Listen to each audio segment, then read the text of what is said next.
Guys আমি আহিছোঁ আজি গুৱাহাটী ষ্টেচনলৈ। তো এঠাইলৈ যাব ওলাইছোঁ, ক'ত যাম আপোনালোকে গম পাব, ভিডিঅ'টো চাই থাকক।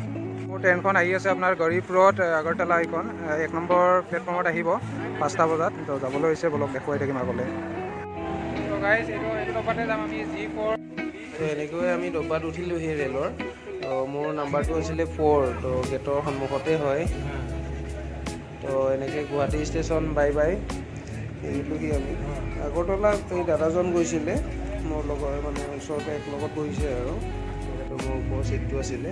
এইটো ৰিফাইনেৰী কম্পাউণ্ড পালোঁহি, নুনমাটিত থকা ৰিফাইনেৰী। গোটেই এইটো ডাঙৰ কম্পাউণ্ড হয় আৰু মানে কিবা এটা ভাল লাগে, গোটেই সেউজীয়া সেউজীয়া গ্ৰীণ আৰু পূৰা।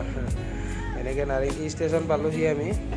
তো ট্ৰেইনখন ৰখালেতো ইয়াতে উঠাব পাৰোঁ, এইখন ট্ৰেইনখন নৰখে মানে গোটেইতে ডাইৰেক্ট আপোনাৰ ৰখিব হাফলং ৰখিব, তেনেকুৱা আৰু। এনেকৈ নাৰেংগী ষ্টেচন এৰিলোঁহি।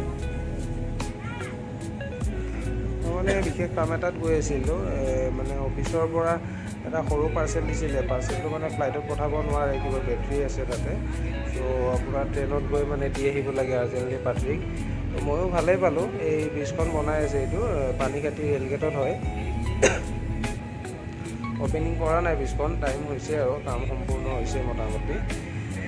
তেনেকৈ পাৰ্চেলটো যাম, গৈয়ে দি কিনে আকৌ ৰিটাৰ্ণ হ'ব লাগিব। ৰিটাৰ্ণ ট্ৰেইন আছিলে মোৰ 8:30ত আছিলে, মানে এইখন মই গৈ পাম 5:30ত গৈ পাম ৰাতিপুৱা।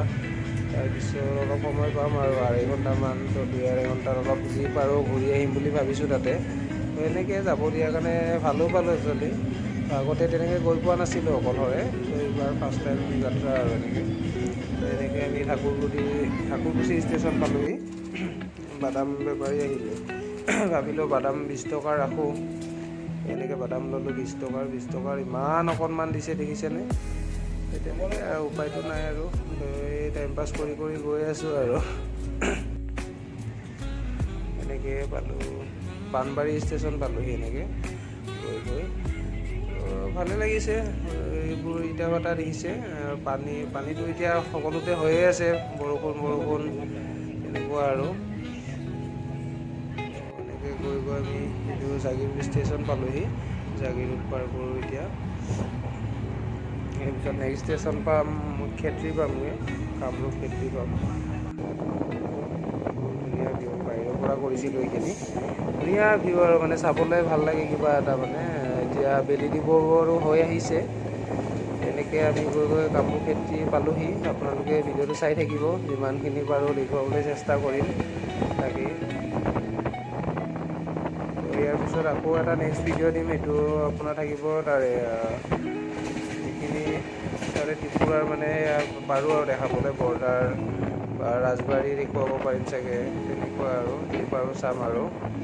তো এনেকৈ গৈ আছোঁ আৰু আপোনালোকে চাই থাকিব।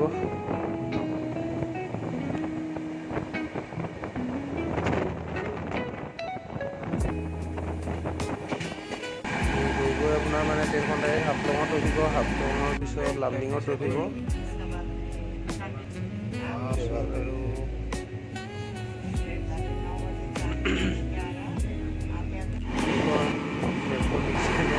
ভাৰতৰ মেপ নিচিনা দেখা হৈছে মানে।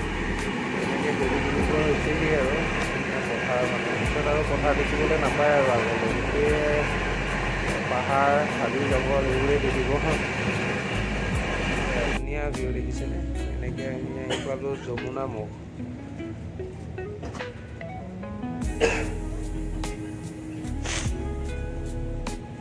এনেকৈ যমুনা মুখ পাৰ কৰিলোঁহি আমি।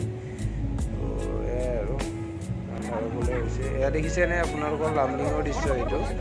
তো ভাত মানে এনেকৈ চেল কৰে আৰু 100 টকা, 120 টকা, মাছ ভাত 100 টকা তেনেকৈ আৰু। খাব নোৱাৰি তেনেকৈ দেই। শুব হ'ল, ৰাতি 12টা বাজি গ'ল, এতিয়া শুম আৰু।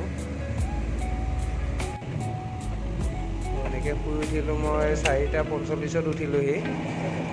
এনেকৈ মুখ চুখ ধুলোঁ আৰু ফ্ৰেছ হ'লোঁ অলপ।